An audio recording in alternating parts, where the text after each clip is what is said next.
नमस्कार दोस्तों, study corner 24 channel पर आपका स्वागत है। आज हम यूपीटेट पर्यावरण अध्ययन के अंतर्गत एक इम्पॉर्टेंट क्लास लाए हैं जिसमें हम पर्यावरण प्रदूषण चैप्टर के अंतर्गत टॉप 10 क्वेश्चंस को कराएंगे। आइए क्लास शुरू करते हैं। क्लास शुरू करने से पहले यदि आप हमारे चैनल पर नए हैं तो हमारे चैनल स्टडी कार्नर 24 को जरूर सब्सक्राइब करें। आइए देखते हैं टॉप 10 क्वेश्चंस को। बात करते हैं पहले क्वेश्चन की। पृथ्वी पर पहुंचने से पहले ओजोन परत किन किरणों को अवशोषित करती है? बहुत ही महत्वपूर्ण प्रश्न है। इसका पहला ऑप्शन है गामा किरणें, दूसरा ऑप्शन है एक्स किरणें, तीसरा ऑप्शन है पराबैंगनी किरणें और चौथा ऑप्शन है बीटा किरणें। कौन सा ऑप्शन सही होगा? सूर्य से आने वाली हानिकारक पराबैंगनी किरणों को ओजोन परत द्वारा अवशोषित कर लिया जाता है, जिससे ये किरणें पृथ्वी तक नहीं पहुंच पाती हैं। पृथ्वी पर पहुंचने से पहले ओजोन परत किन किरणों को अवशोषित करती है? तो पराबैंगनी किरणों को अवशोषित करती है। पृथ्वी पर पहुंचने से पहले ओजोन परत किन किरणों को अवशोषित करती है? पराबैंगनी किरणों को अवशोषित करती है। यहीं पर बताते चलें कि ओजोन परत की मोटाई को डाप्सन इकाई द्वारा मापते हैं। किसके द्वारा मापते हैं? डाप्सन इकाई द्वारा ओजोन परत की मोटाई को मापा जाता है। पृथ्वी पर पहुंचने से पहले ओजोन परत पराबैंगनी किरणों को अवशोषित कर लेती है। यह तो रहा पहला प्रश्न। बात करते हैं दूसरे प्रश्न की। सूर्य के हानिकारक किरणों से पृथ्वी को कौन सा स्तर सुरक्षित रखता है? पहला ऑप्शन आयन मंडल, दूसरा ऑप्शन ओजोन स्तर, तीसरा ऑप्शन क्षोभ मंडल, चौथा ऑप्शन चुंबक मंडल। सूर्य के हानिकारक किरणों से पृथ्वी का कौन सा स्तर सुरक्षित रखता है? समतापमंडल के निचले हिस्से में ओजोन गैस की एक परत पाई जाती है जिसे ओजोन मंडल कहते हैं। ओजोन परत सूर्य से आने वाली हानिकारक पराबैंगनी किरणों को अवशोषित कर लेती है। सूर्य के हानिकारक किरणों को पृथ्वी का कौन सा स्तर सुरक्षित रखता है? ओजोन स्तर। ओजोन स्तर सुरक्षित रखता है। ओजोन स्तर कहाँ पे पाया जाता है? यह समताप मंडल में पाया जाता है। जब भी बात की जाएगी कि ओजोन मंडल किस भाग में पाया जाता है, तो ओजोन परत समताप मंडल में पाई जाती है। स्ट्रेटोस्फीयर यानी समताप मंडल में पाई जाती है। सूर्य के हानिकारक किरणों को पृथ्वी से आने से रोकती है ओजोन परत। ओजोन परत किस मंडल में पाई जाती है? ओजोन परत समताप मंडल में पाई जाती है। याद रखना है आपको। बढ़ते हैं तीसरे क्वेश्चन की ओर। देखते हैं तीसरा क्वेश्चन। ओजोन परत सूर्य से आने वाली किन किरणों को रोकती है? ओजोन परत सूर्य से आने वाली किन किरणों को रोकती है? पहला ऑप्शन अवरक्त किरणें, दूसरा ऑप्शन एक्स किरणें, तीसरा ऑप्शन पराबैंगनी किरणें, चौथा ऑप्शन उपरोक्त में से कोई नहीं। कौन सा आंसर सही होगा? ओजोन परत सूर्य से आने वाली पराबैंगनी किरणों को रोकती है। पराबैंगनी किरणें यानी अल्ट्रा वायलेट रेज को रोकती है। कौन सी? अल्ट्रा वायलेट रेज, जिसे यूवी रेज भी कहते हैं। अल्ट्रा वायलेट रेज या यूवी रेज कहते हैं, अल्ट्रा वायलेट रेज कहते हैं। ओजोन परत सूर्य से आने वाली किन किरणों को रोकती है? ओजोन परत सूर्य से आने वाली पराबैंगनी किरणों को रोकती है। बात करते हैं अगले क्वेश्चन की। क्वेश्चन संख्या 4। स्मग यानी धुंध बनता है। स्मग यानी धुंध किससे बनता है?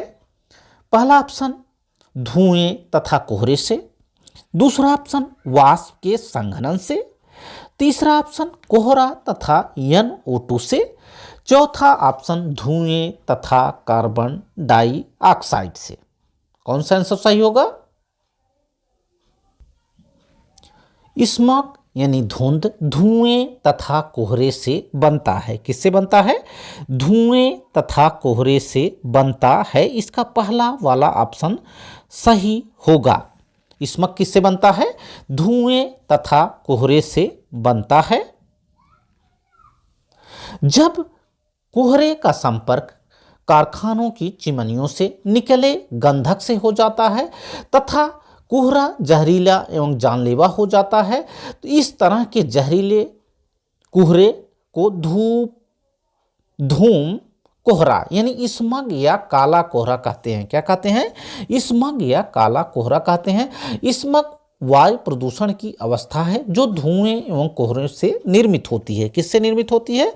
धुएं तथा कोहरे से निर्मित होती है। स्मग वायु प्रदूषण की अवस्था है जो धुएं तथा कोहरे से निर्मित होती है। इस अवस्था में दृश्यता कम हो जाती है यानी कम दिखाई पड़ता है। स्मग किसका मिश्रण होता है? स्मग धुएं तथा कोहरे से मिलकर बनता है। बात करते हैं अगले क्वेश्चन की। क्वेश्चन संख्या 5।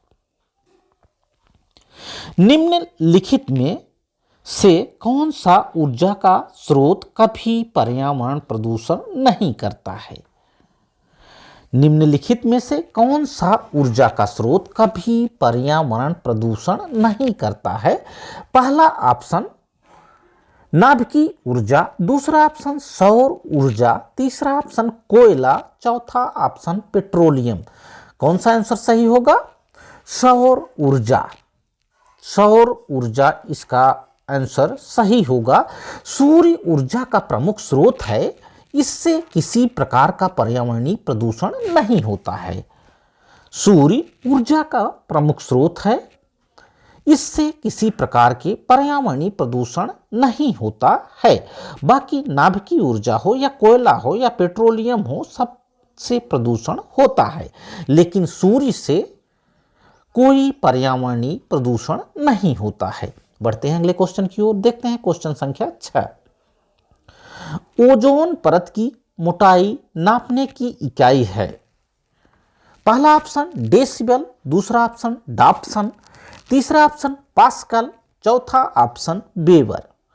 ओजोन परत की मोटाई किससे मापते हैं?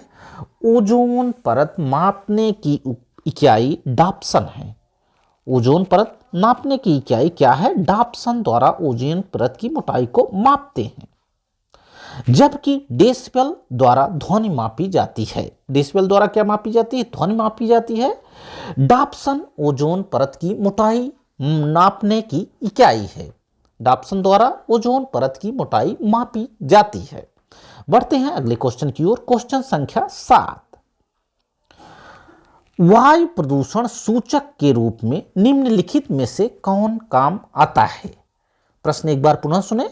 वायु प्रदूषण सूचक के रूप में निम्नलिखित में से कौन काम आता है? यानी एयर पॉल्यूशन इंडिकेटर का काम कौन सा करता है? पहला ऑप्शन शैवाल, दूसरा ऑप्शन फफूंद, तीसरा ऑप्शन विषाणु और चौथा option lichen. Lichen air pollution indicator का काम करते हैं। वायु प्रदूषक सूचक का काम कौन करते हैं? लाइकेन वायु प्रदूषक सूचक का काम करते हैं। वायु प्रदूषक सूचक वे होते हैं जो प्रदूषण की उपस्थिति में अपनी नैसर्गिकता खो देते हैं। लाइकेन इसी प्रकार का वायु प्रदूषक सूचक है जो अम्लीय वर्षा के कारण नष्ट होने लगता है। तो वायु प्रदूषक सूचक का काम कौन करता है? तो वायु प्रदूषक सूचक का काम लाइकेन करता है। बढ़ते हैं अगले प्रश्न की ओर, देखते हैं प्रश्न संख्या 8। अम्लीय वर्षा से ऐतिहासिक इमारतों तथा मूर्तियों का संक्षारित क्षरण होना कहलाता है। अम्लीय वर्षा से ऐतिहासिक इमारतों तथा मूर्तियों का संक्षारित यानी क्षरण होना क्या कहलाता है? पहला ऑप्शन डाई डिपोजिशन, दूसरा ऑप्शन स्टोन लेप्रोसी, तीसरा ऑप्शन एरोसाल और चौथा ऑप्शन इनमें से कोई नहीं, नन ऑफ दीज। कौन सा ऑप्शन सही होगा? अम्लीय वर्षा से ऐतिहासिक इमारतों तथा मूर्तियों का क्षरण होना कहलाता है स्टोन लेप्रोसी। क्या कहलाता है? स्टोन लेप्रोसी कहलाता है।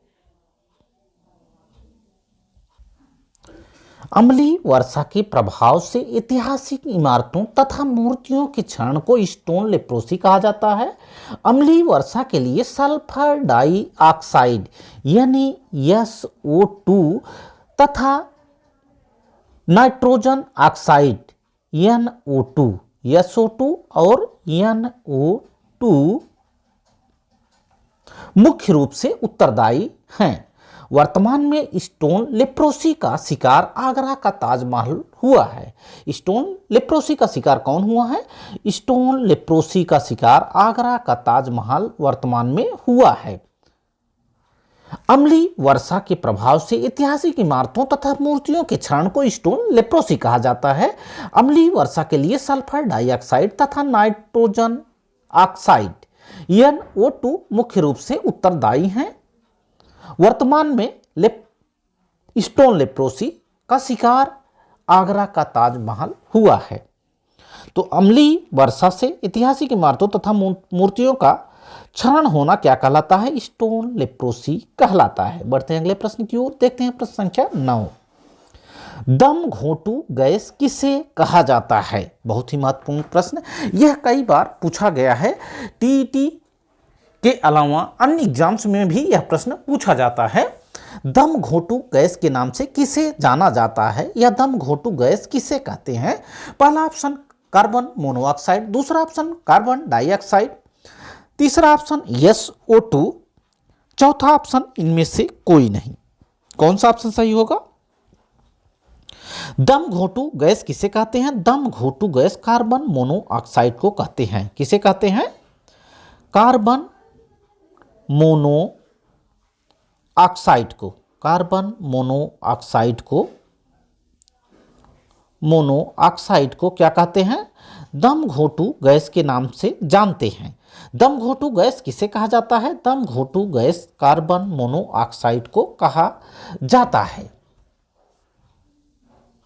बढ़ते हैं अगले प्रश्न की ओर, जो कि इस श्रृंखला का लास्ट प्रश्न होगा। आज हम चर्चा कर रहे थे टॉप 10 क्वेश्चन की, जो कि पर्यावरणीय प्रदूषण चैप्टर के क्वेश्चंस हैं। लास्ट क्वेश्चन की बात करते हैं। मिनीमाटा रोग प्रदूषण जनित रोग है जो परिणाम है किसका? मिनीमाटा रोग प्रदूषण जनित रोग है जो परिणाम है समुद्र में बिखरे तेल का, पहला ऑप्शन। दूसरा, वायुमंडल में आर्सेनिक जमा होने का। तीसरा, औद्योगिक पारा अपशिष्ट को पानी में छोड़ने का। चौथा ऑप्शन, मनुष्य के कार्बनिक अपशिष्ट पीने के पानी छोड़ने का। कौन सा आंसर सही होगा?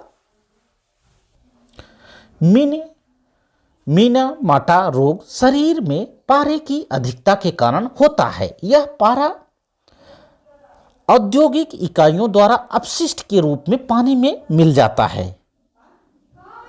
तथा इस दूषित जल के पीने से मनुष्य में मिनीमाटा रोग से ग्रसित हो जाता है। इस प्रकार की बीमारी को सर्वप्रथम जापान में देखा गया। कहां पर देखा गया? जापान में देखा गया। मिनीमाटा रोग प्रदूषण जनित रोग है जो परिणाम है किसका? औद्योगिक पारा अपशिष्ट को पानी में छोड़ने का। क्या होता है? मिनीमाटा रोग शरीर में पारे की अधिकता के कारण होता है। यह पारा औद्योगिक इकाइयों द्वारा अपशिष्ट के रूप में पानी में मिल जाता है तथा इस दूषित जल के पीने से मनुष्य में मिनीमाटा रोग हो जाता है। आशा है कि आज की क्लास में जो बातें हमने आपको बताई आपको समझ में आई होंगी। क्लास अच्छी लगी हो तो क्लास को लाइक करें, शेयर करें तथा हमारे चैनल स्टडी कॉर्नर 24 को जरूर सब्सक्राइब करें। Thanks for watching this video. Thank you.